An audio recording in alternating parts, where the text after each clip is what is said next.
नमस्कार, मी Gajanan वितळे, father Agnel ITI Vashi. आज आपण टाइप्स ऑफ गेजेस याबद्दल माहिती घेऊया. कारखान्यात किंवा एखाद्या वर्कशॉपमध्ये काम करत असताना जेव्हा आपण मास प्रोडक्शनमध्ये काम करतो तेव्हा त्या ठिकाणी प्रिसिशन मेजरिंग इन्स्ट्रुमेंटचा यूज न करता जनरली गेजेस यूज केले जातात. कारण आपण जेव्हा उत्पादन क्षमता वाढवायची असेल किंवा जास्तीत जास्त आपल्याला उत्पादन काढायचं असेल तर त्या ठिकाणी जर आपण प्रिसिशन मेजरिंग इन्स्ट्रुमेंट यूज केले तर जॉबची ॲक्युरेसी चेक करण्यासाठी भरपूर वेळ जाणार. कारण व्हर्नियर कॅलिपर असेल, मायक्रोमीटर असेल, याच्या सहाय्याने जेव्हा आपण जॉब चेक करतोय तेव्हा त्याला सेट करणे, रिडिंग चेक करणे यामध्ये भरपूर वेळ जातो. म्हणूनच जॉबची ॲक्युरेसी चेक करण्यासाठी किंवा मास प्रोडक्शनमध्ये काम करताना जॉब ॲक्युरेट आहे किंवा नाही, बरोबर आहे किंवा नाही बघण्यासाठी आपण साधारणपणे गेजेस आपण यूज करतो. गेजेस हे इनडायरेक्ट मेजरिंग इन्स्ट्रुमेंट आहे. गेजेसच्या सहाय्याने आपण जॉबची लेंथ असेल, ब्रेथ आहे, विड्थ आहे, एखादं इनर डायमीटर असेल, बाहेरील डायमीटर असेल, या प्रकारचे जे डायमेन्शन्स असतात ते आपण सहजपणे चेक करू शकतो. म्हणून वर्कशॉपमध्ये काम करताना प्रिसिशन मेजरिंग इन्स्ट्रुमेंटच्या ऐवजी आपण गेजेसचा उपयोग केला जातो. ओके, आता आपण बघूया त्याचं मटेरियल काय आहे. जनरली गेजेस हे हाय कार्बन स्टील पासून बनवलेले असतात. त्याला हार्डनिंग, टेम्परिंग केलेलं असतं. त्यानंतर त्याला लॅपिंग प्रोसेस केलेली असतं, त्याला फिनिशिंग ऑपरेशन केलेलं असतं आणि मोर ॲक्युरेसी त्याची मेंटेन केलेली असते. काही जे स्पेशल गेजेस आहेत ते क्रोमियम स्टील पासून बनवलेले असतात. काही गेजेस व्हॅनेडियम स्टील पासून बनवलेले असतात. तर it is a more harden material, बरोबर आहे. त्यामुळे त्याची ॲक्युरेसी लवकर डिस्ट्रॉय होत नाही. लॉंग टाइम आपण ते गेजेस यूज करू शकतोय. म्हणून जे स्पेशल गेजेस आहेत लाईक अ लिमिट गेजेस आहेत ते सर्वसाधारणपणे व्हॅनेडियम स्टील किंवा क्रोमियम स्टील पासून तयार केलेले असतात. ओके, आता बघूया ॲडव्हान्टेजेस ऑफ गेजेस. त्याचे फायदे काय आहेत. कारण काम करताना आपण जेव्हा काम करतो तेव्हा ते जास्तीत जास्त आपल्याला कसे उपयोगात येऊ शकतात किंवा जास्त त्याचे फायदे काय होऊ शकतात ते आपण बघूया. पहिला आहे maximum parts can be check in minimum time. कमीत कमी वेळेमध्ये आपण जास्तीत जास्त पार्ट्स आपण चेक करू शकतोय, बरोबर आहे. कारण कमीत कमी वेळेत मॅक्झिमम काम, कारण तुम्हाला कुठल्याही प्रकारचं इथे रिडिंग घ्यायचं नाहीये, कुठल्याही प्रकारचं जॉबचं तुम्हाला सेटिंग करायचं नाहीये, मेजरिंग इन्स्ट्रुमेंट तुम्हाला सेट करायचं नाहीये. पण आपण कमीत कमी वेळेत जास्तीत जास्त आपण प्रोडक्शन काढू शकतोय. नंबर, सेव्ह द टाइम, वेळेची बचत होते. आपण लवकरात लवकर जॉब चेक केल्यामुळे कमीत कमी वेळेत आपण जास्त काम करू शकतो, म्हणजे वेळेची बचत होते. तिसरा आहे it is a facility for worker. जे तुमचे वर्कर्स आहेत, जे कामगार आहेत, त्यांच्या सोयीचं होतं कारण ते सहजपणे जॉब चेक करू शकतात. Unskilled worker can do the work. जे अकुशल कामगार आहे ते सुद्धा जॉब सहजपणे चेक करता येते. ज्यांना कुठल्या प्रकारचं मेजरिंग इन्स्ट्रुमेंट बद्दल नॉलेज नाहीये, माहिती नाही, ते सुद्धा या ठिकाणी काम करू शकतात. नंतर ऑल पार्ट्स आर इंटरचेंजेबल. जे तुमचे पार्ट्स तयार होतात त्याला लिमिट दिलेलं असल्यामुळे गेजेसला एक लिमिट दिलेलं असतं. ते लिमिट दिल्यामुळे ते जॉब सहजपणे इंटरचेंज पार्ट्स आपण तयार करू शकतो. अशा प्रकारचे ॲडव्हान्टेजेस आहेत. नंतर आहे types of gauges. According to work आणि ॲक्युरेसी गेजेसचे मेन दोन प्रकार आहेत.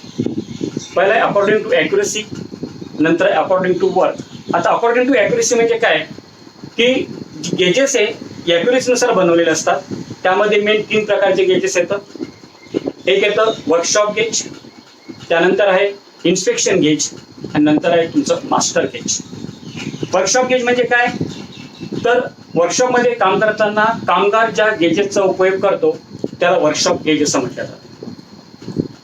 म्हणजेच त्याला जॉबची ॲक्युरेसी चेक करायची असेल काम करताना तो जो गेजेस आपण यूज करतोय it is called workshop gauge. त्याची ॲक्युरेसी या 2 गेजेसपेक्षा काय असतं, कमी असतं. नंतर इन्स्पेक्शन गेज.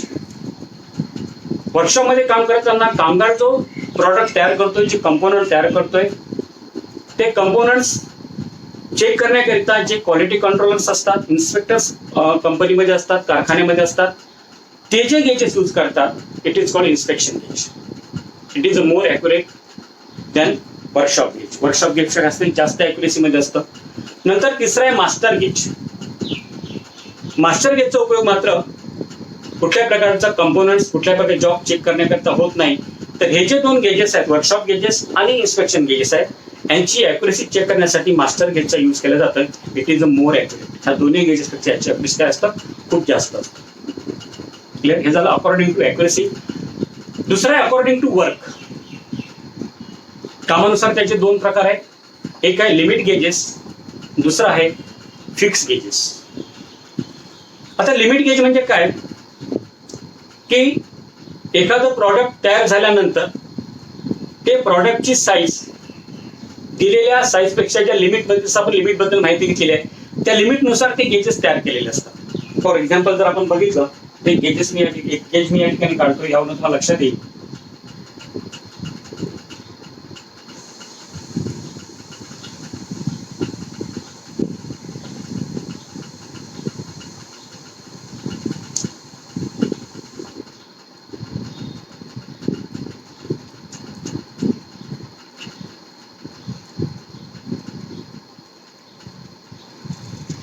अशा प्रकारे हा प्लग गेज आहे. ओके, त्याला दोन एंड दिलेले आहेत. एक आहे गो आणि दुसरा आहे नो. त्याला मध्ये एक शँक असतं, शँकवर याची साईज लिहिलेली असतं आणि या ठिकाणी गो आणि नो गो. आता गो आणि नो गो म्हणजे काय की जर एखादं आपल्याला इनर डायमीटर चेक करायचं असेल, आतलं होल एखादं आपण जेव्हा चेक करणार तेव्हा चेक करत असताना जर त्यामध्ये गो एंड एंटर झाला आणि नो गो एंड एंटर झाला नाही तर तो जॉब ओके आहे किंवा ॲक्युरेट आहे किंवा बरोबर आहे असं आपण समजू शकतोय. पण जर एखाद्या जॉबमध्ये गो पण एंटर होतोय आणि नो गो पण एंटर होतोय तर समजायचं तो जॉब रिजेक्ट आहे, तो बरोबर नाही. कारण का? कारण गो आणि नो गो याला लिमिट दिलेलं असतं, एक व्हेरिएशन दिलेलं असतं. त्या लिमिटनुसारच तो जॉब आपण चेक करू शकतो. It is called deviation. जे डेव्हिएशन दिलेलं आहे त्यानुसार आपण जॉब चेक करू शकतो. पण त्यापेक्षा जर जास्त डेव्हिएशन असेल तर तो काय होणार, जॉब त्याची डायमीटर जास्त आहे म्हणजे तो आपल्याला ॲज पर वर तो चालणार नाहीये. म्हणून अशा प्रकारे लिमिट गेजेसमध्ये लिमिट दिलेलं असतं. म्हणून गो नो गो त्याच्यामध्ये बरेच प्रकार येतात. प्लग गेज आहे, रिंग गेज आहे, टेपर गेज आहे, टेपर प्लग गेज आहे, स्नॅप गेज आहे, डबल एंडेड स्नॅप गेज आहे, असे बरेच प्रकार त्याचे असतात. It is called limit gauges. पण आता हे जे गेजेस आहेत ते यावर्षी आपल्याला अभ्यासाला नाहीये. तर दुसरे जे गेजेस आहेत ते फिक्स गेजेस. तर फिक्स गेजेस म्हणजे काय तर हे जे गेजेस आहे याची साईज ही फिक्स केलेली असते. याच्यावर कुठल्या प्रकारचं लिमिट नसतं, कुठे या गो नो गो एंड नसतो. आता हे जनरली प्रोडक्शनमध्ये यूज न करता जे तुमचे अलग अलग जॉब्स असतात, अलग अलग तुमचे काही मशीनचे पार्ट्स असतील किंवा इतर काय मटेरियल असेल त्या संबंधित आपण हे गेजेस यूज करतोय. It is called fix gauges. त्यामध्ये स्क्रू पिच गेज आहे, त्यानंतर फिलर गेज आहे, त्यानंतर स्टँडर्ड वायर गेज आहे, टेलिस्कोपिक गेज आहे, सेंटर गेज आहे, ड्रिल गेज आहे, ड्रिल अँगल गेजेस आहे. हे जे गेजेस आहेत हे कामानुसार त्याचा वर्क जसे त्यानुसार यूज करतात. It is called fix gauges. Okay, तर या गेजेसबद्दल आपण माहिती बघूया आणि त्याचे काय काय उपयोग आहे आणि कुठे उपयोग केला जातात ते आपण बघूया. टाइप्स ऑफ गेजेस आणि त्याचे उपयोग काय आहेत ते आपण आता या चित्रावरून बघूया. पहिला आहे फिलर गेज. फिलर गेजमध्ये कमी जास्त जाडीच्या पातळ स्ट्रिप्स असतात. ह्या स्ट्रिप्स हाय कार्बन स्टीलपासून बनवलेल्या असून यावर साईजनुसार नंबरिंग केलेलं असतं. त्याचा साईज त्या ठिकाणी लिहिलेला असतो. एका स्टीलच्या केसमध्ये बसवलेले असतात. फिलर गेज हे सेटमध्ये अवेलेबल असतं. जनरली 0.03 to 1 mm या सेटमध्ये 0.01च्या फरकाने अशा प्रकारे 4 सेट्स यामध्ये अवेलेबल असतात. फिलर गेजचा उपयोग दोन पार्ट्समधील गॅप चेक करण्यासाठी, त्याचप्रमाणे स्पार्क प्लगमध्ये गॅप सेट करताना जो मोटर व्हेकलमध्ये स्पार्क प्लग असतो त्यामधील गॅप सेट करण्यासाठी आपण फिलर गेजचा उपयोग करतो. स्क्रूपिच गेज. स्क्रूपिच गेज फिलर गेजप्रमाणेच असून त्या हाय कार्बन स्टील किंवा स्प्रिंग स्टीलपासून बनवलेल्या असतात. त्याच्या एका एजवर टीथ कापलेले असतात हे सुद्धा अलग अलग साईजमध्ये अवेलेबल असतात. याच्या एका बाजूला मेट्रिक साईजमध्ये आणि दुसऱ्या बाजूला ब्रिटिश साईजमध्ये एकाच केसमध्ये ह्या स्ट्रिप्स सेट केलेल्या असतात. यावर TPI आणि जर पिच असेल तर पिच किती आहे हे मेट्रिक पद्धतीमध्ये लिहिलेलं असतं. याचा उपयोग आपण थ्रेडचा पिच चेक करण्यासाठी, त्याचप्रमाणे थ्रेडचा प्रोफाईल बरोबर आहे किंवा नाही ते आपण चेक करू शकतो. जनरली नटच्या आतील थ्रेड, त्याचा पिच व फॉर्म किंवा त्याचा प्रोफाईल कसा आहे ते आपण चेक करतोय. त्याचप्रमाणे बोल्टवरील जे थ्रेड असतात त्याचा प्रोफाईल आणि पिच आपण याच्या साहाय्याने चेक करता येतं.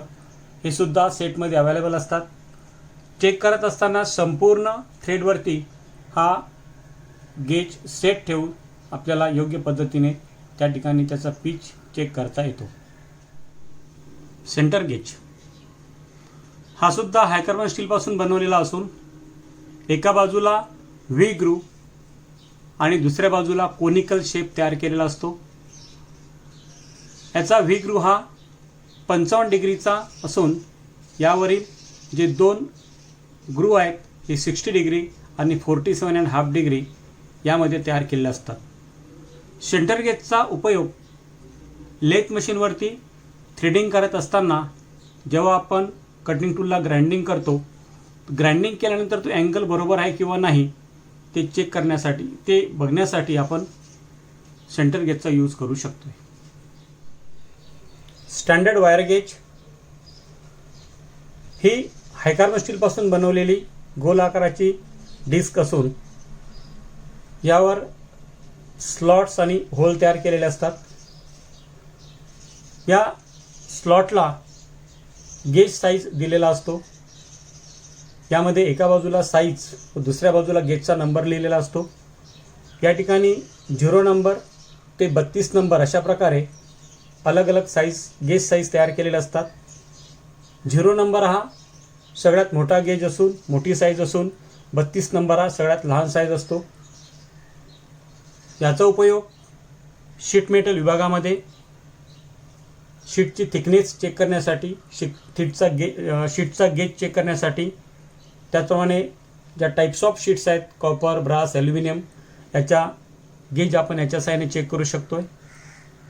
त्याचप्रमाणे इलेक्ट्रिशियन विभागामध्ये तारेचा डायमीटर चेक करण्यासाठी स्टँडर्ड वायर गेजचा यूज केला जातो. ड्रिल गेज हायकार्बन स्टीलपासून बनवलेला असतो. ड्रिल गेजवरती इंचामध्ये आणि मेट्रिक पद्धतीमध्ये ड्रिलच्या साईजचे होल बनवलेले असतात. त्यापुढे त्याचा साईज तो लिहिलेला असतो. जनरली 1 mm ते 13 mm पर्यंत आणि इंचामध्ये 1 इंचापर्यंत अलग अलग साईजमध्ये होल त्यावर बनवलेले असतात. बरेचदा ड्रिल मशीनच्या स्पिंडलमध्ये ड्रिल पकडल्यानंतर ड्रिलच्या शँकवर असलेला ड्रिलचा साईज हा इरेज होतो, पुसून जातो. मग त्यावेळेस ड्रिलचा साईज वारंवार व्हर्नियर कॅलिपरच्या साहाय्याने चेक न करता आपण त्या होलमध्ये ड्रिल टाकून ड्रिलचा साईज कुठला आहे तो माहिती करून घेऊ शकतो. त्याकरिता ड्रिल गेजचा उपयोग केला जातो. टेलिस्कोपिक गेज जनरली एखाद्या जॉबचा इनर डायमीटर जर चेक करायचा असेल तर त्या ठिकाणी आपण व्हर्नियर कॅलिपर किंवा इनसाइड मायक्रोमीटर यूज करतो. पण जेव्हा आपल्याला व्हर्नियर कॅलिपर किंवा इनसाइड मायक्रोमीटरच्या सहाय्याने जॉब चेक करता येत नसेल किंवा अडचणीच्या ठिकाणी जर आपल्याला जॉब असेल, अशा वेळेस आतील डायमीटर, स्लॉट असेल, रेसेस असेल, ग्रूज असतील चेक करण्यासाठी आपण टेलिस्कोपिक गेजचा यूज करतोय. टेलिस्कोपिक गेजमध्ये 2 प्लंजर्स असतात. हे दोन्ही प्लंजर्स स्प्रिंग लोडेड असतात. आतमध्ये स्प्रिंग्स असतं. याच्यामध्ये हेड असून हेडला एक हँडल जोडलेलं असतं. हँडलवरती नर्लिंग ऑपरेशन केलेलं असतं. त्याचप्रमाणे पुढे लॉकिंग स्क्रूसुद्धा बसवलेला असतो. नर्लिंग केल्यामुळे आपल्याला प्रॉपर ग्रिप मिळतं. चेक करत असताना प्रथम जो गेज आहे, टेलिस्कोपिक गेज आहे, तो आपण जॉबच्या आतमध्ये इन्सर्ट करतोय. त्यानंतर त्याला लॉकिंग करून बाहेर काढून मायक्रोमीटरच्या सहाय्याने आपण त्याचा साईज किती आहे तो आपण चेक करू शकतो. यामध्ये आपण मिनिमम 8 mm ते मॅक्झिमम 150 mm पर्यंत साईज आपण चेक करू शकतो. हे सुद्धा सेटमध्ये असतात. जनरली याचे 6 सेट्स बनवलेले असतात. Angle gauge generally vernier bevel protractor आणि प्रोट्रॅक्टर हेडच्या सहाय्याने आपण जॉबचा अँगल चेक करू शकतो. पण जेव्हा एखाद्या जॉबचा अँगल खूप कमी डिग्री असेल, 10 डिग्री, 5 डिग्री, 7 डिग्री अशा प्रकारे असेल, तेव्हा याच्या सहाय्याने प्रॉपर अँगल चेक करता येत नाही. अशा वेळेस आपण अँगल गेजचा उपयोग करतो.